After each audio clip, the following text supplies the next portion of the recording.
In this last video of this chapter, we're going to cover a few miscellaneous topics briefly.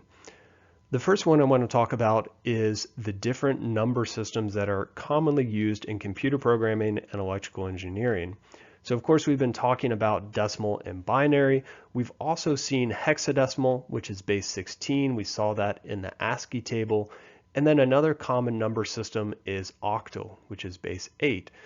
So with base 8, our highest digit is 7. So if we're counting from 0 up to some number, we would go 0, 1, 2, 3, 4, 5, 6, 7, 1, 0, 1, 1. So we don't have any digits higher than 7. With hexadecimal, because we're going above 10, now we need additional characters to represent what would be 10, 11, 12, 13, 14, 15 in decimal.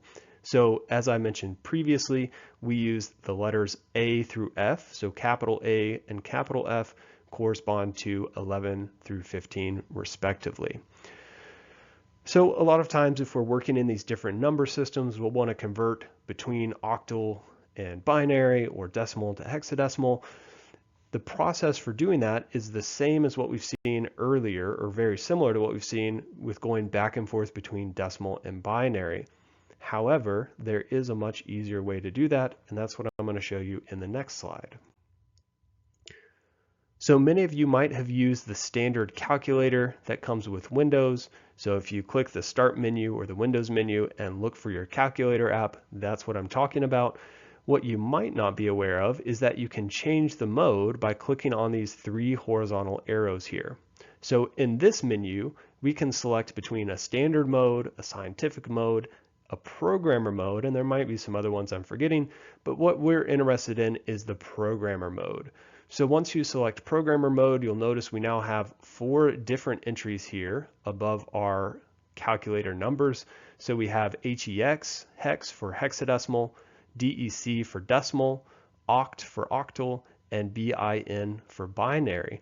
And so what we can do is we can click on any one of those 4 to enter or do an operation in that base, and then we get the result in our other 3 number systems. So what I've done here in this image is I have done the conversion that we saw in a previous example where we had the number 539 in decimal and we wanted to convert that to binary.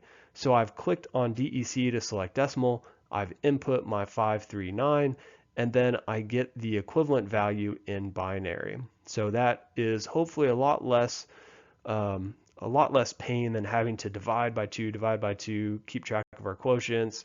When we get to 0, then we read our remainders in reverse order. So much straightforward, much quicker, particularly if we're converting between various number systems. So the last thing I'm going to leave you with is a little bit of engineering humor.